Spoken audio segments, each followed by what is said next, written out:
और खबर ईरान से, जहां अब 28 जून को राष्ट्रपति चुनाव होंगे। राष्ट्रपति इब्राहिम रईसी की मौत के बाद यहां पर अब ये चुनाव होने जा रहे हैं। राष्ट्रपति इब्राहिम रईसी की हेलीकॉप्टर हादसे में मौत हो गई थी और इस हादसे में ईरान के जो विदेश मंत्री है हुसैन अमीर अब्दुल्लाहियान, उनकी भी मौत हुई थी। पूर्वी अजरबैजान के गवर्नर मलिक रहमती और धर्मगुरु अयातुल्ला अल हाशिम भी इस हादसे में नहीं रहे थे। फिलहाल उपराष्ट्रपति को ही ईरान की कमान सौंपी गई है। संविधान के मुताबिक 50 दिन के अंदर राष्ट्रपति चुनाव कराना होता है और अब तारीख तय कर दी गई है। ईरान में 28 जून को राष्ट्रपति चुनाव होना है।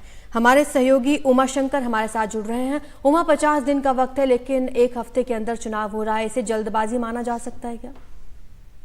देखिए, चुनाव की तारीख जो है वो 28 जून रखी गई है और ये तकरीबन एक महीने के बाद है, सवा महीने का वक्त है इसमें। और जैसा कि संविधान बताता है, उसकी जो धारा 131 है वो बताती है कि 50 दिनों के भीतर चुनाव होना है।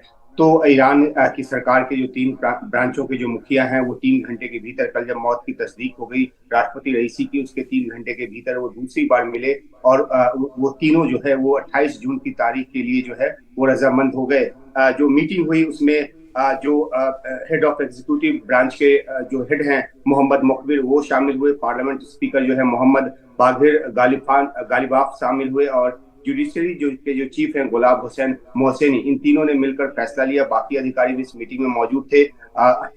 30 मई से 3 जून तक जो है वो उम्मीदवार अपने नामों का जो पर्चा है वो दाखिल कर पाएंगे और 12 तारीख के बाद से वो 15 दिन तक अपने लिए प्रचार कर पाएंगे, कैंपेन कर पाएंगे। तो ये समय सीमा जो है वो तय की गई है। और क्योंकि ईरान को जल्दी इस बात के लिए इसलिए है क्योंकि जिस तरह से मध्य पूर्व के हालात हैं, जिस तरीके से इजराइल के साथ उसकी तनातनी चल रही है और जिस तरीके से अमेरिका के साथ जो लगातार तनाव है वो बना हुआ है, ऐसे में ईरान जो है वो अपने राष्ट्र प्रमुख के बिना ज्यादा दिनों तक नहीं रह सकता, वो मुनासिब नहीं होगा। यही वजह है कि जल्दी में ये फैसला लिया गया है और 28 जून की तारीख जो है वो तय की गई है। उसके पहले एक प्रक्रिया के तहत जो उम्मीदवार हैं वो अपने नामों को लेकर पर्चा दाखिल करेंगे और फिर कैंपेन करेंगे। तो जल्दबाजी ईरान को इसलिए है क्योंकि वो ज्यादा लंबे वक्त तक बिना राष्ट्रपति के नहीं रह सकता और जिस तरीके से हादसे में राष्ट्रपति के साथ साथ विदेश मंत्री की भी मौत हुई है, दोनों जो है वो खोमैनी के काफी नजदीक माने जाते रहे और अब ऐसे में जो एक पॉलिटिकल दल वहां पैदा हुआ है उसको भरने की कोशिश जो है वो जल्द से जल्द की जा रही है।